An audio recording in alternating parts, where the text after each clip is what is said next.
We've seen this report in Bamenda. The war seems to be spiraling every day with increased casualties, and yet again we're seeing series, two to three casualties or even more in Bamenda alone.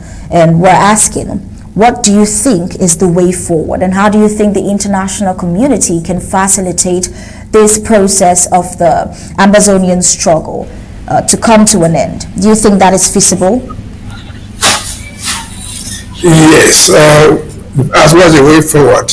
The way forward, in short, is separation. When a marriage does not work, the best solution to the two parties involved in the marriage is divorce, at least for the unsafety.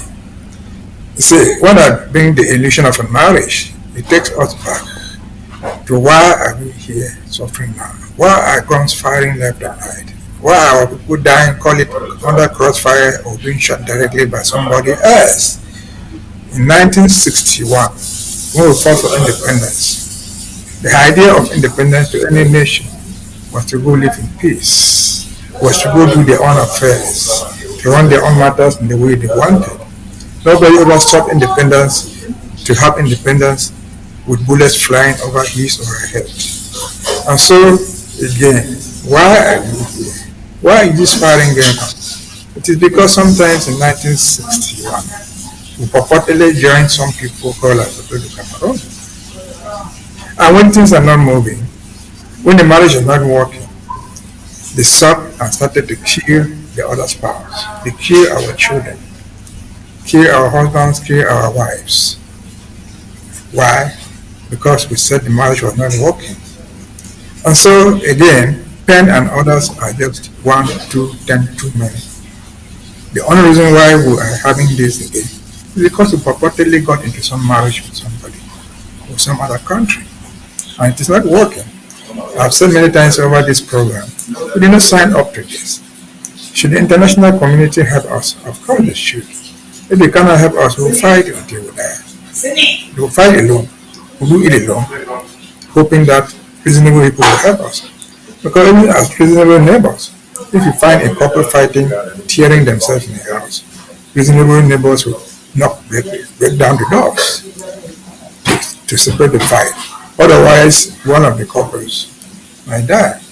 Otherwise, the children of that issue will be killed because of the fighting. Again, why are we going through this? We do not seek independence to sit under the bullets of the gun. We do not look for independence to seek the occupation of our villages, our towns, our houses by military people. That is not independence. That was not what anybody will ever sign up for. And therefore, the best way forward is permanent separation. As Cardinal Tumi said in his survey, what do people want? People wanted absolute independence, absolute separation. That's the only thing that will save us. That's the only thing that will spare them, our enemies. Because they too are dying. What are they dying for? Dying to colonize the people who don't want it. Dying to keep a wife who cannot remain in their house. That is just wrong. That is not human. And so, again, the best way forward is separation, while we count on the international community as honest observers, as sympathetic human beings. We should need to support our cause. For the sake of humanity, let this thing end and everybody goes his or her own way. Over to you.